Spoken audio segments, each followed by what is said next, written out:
Shalom, Lakem, que le Seigneur soit avec vous et qu'il vous bénisse. Avec vous, le pasteur Anani. Dans 5 minutes, nous allons discuter du terme aumône. Que le Seigneur vous garde.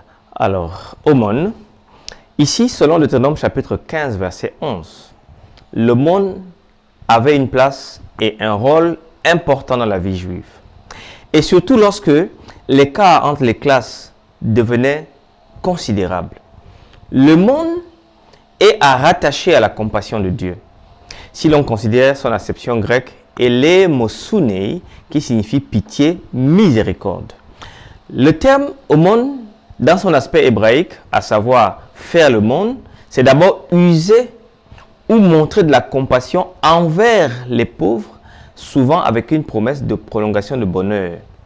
Par exemple, vous avez dans Daniel chapitre 7, verset 27, Daniel dit au roi Nebuchadnezzar, c'est pourquoi, ô roi, puisse mon conseil te plaire, mets un terme à tes péchés, et en pratiquant la justice et les iniquités, en usant de compassion envers les malheureux, ton bonheur pourra se prolonger. Le monde donc est un acte de grâce, de fidélité devant Dieu, selon Ésaïe 38, verset 8. La Septante, c'est-à-dire la traduction grecque de l'Ancien Testament hébreu, n'est-ce pas, utilise donc 2 termes pour traduire elemosunei. Il a 6 fois traduit le terme ezed, bonté. Dans Proverbes chapitre 3, par exemple, verset 3, vous avez ça, que la bonté et la fidélité ne t'abandonnent pas. Lis-les à ton cou, écris-les sur ta table, la table de ton cœur. Vous avez également dans Proverbes 16, verset 6, 19, verset 22, 20, verset 28 et 21, verset 21. Donc, 6 fois, vous avez ce terme dans les livres des Proverbes seulement. Mais par 8 fois également, vous avez le terme tzedaka, justice. Dans Deutéronome chapitre 6, verset 25, nous aurons la justice en partage. Si nous mettons soigneusement en pratique tous ces commandements devant l'Éternel notre Dieu comme il nous l'a ordonné. Et dans Deutéronome 24, 13, Somme chapitre 24, verset 5, Somme 33, verset 5, Somme 103, verset 6, Ésaïe 1, 27, Ésaïe 28, verset 17, Ésaïe 59, verset 16. Donc, aumône a un sens simple de miséricorde, de pitié. Ésaïe 38, verset 8, surtout lorsqu'il se fait sans pompe, parce qu'en fait, Dieu remarque et retourne chaque acte de miséricorde. Rappelez-vous, puisque lui-même, il est miséricordieux. Il fait pleuvoir sur les bons comme sur les méchants, selon Matthieu chapitre 5, verset 45.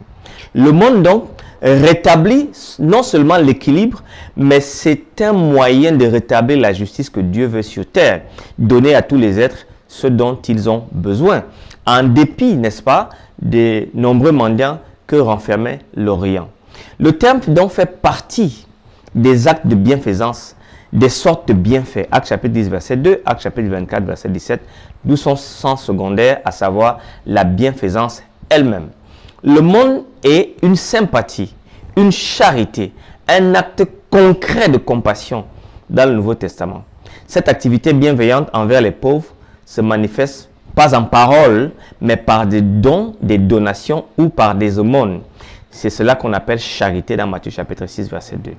En fait, l'aumône est l'une des 3 pratiques juives fondamentales avec la prière et le jeûne qui rend agréable à Dieu quiconque, juif ou non, la pratique sans ostentation, bien sûr. Et vous avez donc Acte chapitre 10, verset 2 qui nous dit « Cet homme, Corneille, était pieux et craignait Dieu avec toute sa maison.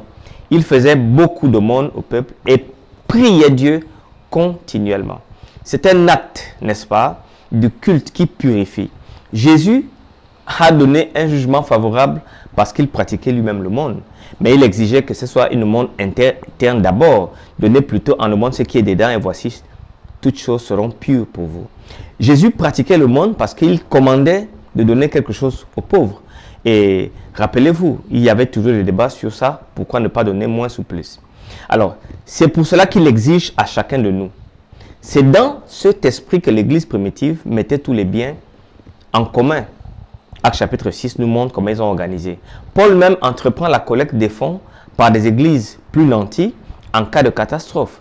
Mais il faut préciser que sans l'amour, le monde n'a pas de valeur. Vous pouvez donner tous vos biens aux pauvres, s'il n'y a pas d'amour, cela ne vous sert de rien. Appliquer cela à nos vies, aujourd'hui, ainsi faire le monde, démontre l'état de compassion d'un cœur attaché à Dieu. Néanmoins, Cet acte religieux n'est pas un acte de justice publique, c'est un acte privé. Matthieu 6, verset 1. La richesse avec l'injustice ne vaut pas mieux qu'un juste moyen d'existence et une vie de monde. Il faut penser donc à secourir ceux qui ne peuvent pas travailler, tels que les infirmes et les défavorisés par une organisation de bienfaisance bénévole. N'oublions pas, toutes les fois que vous avez fait ces choses à l'un de ces plus petits de mes frères, c'est à moi que vous les avez faites. Matthieu 25, 40.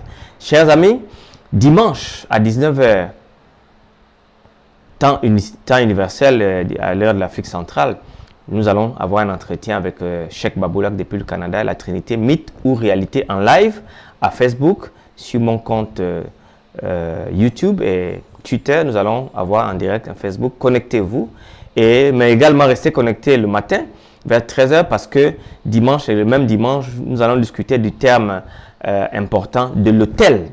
Un terme qui est très important. Restez connectés, soyez scotchés à ma chaîne et abonnez-vous. Cliquez sur like et souscrivez et recevez des annonces de mes émissions au nom puissant de Jésus-Christ. Amen.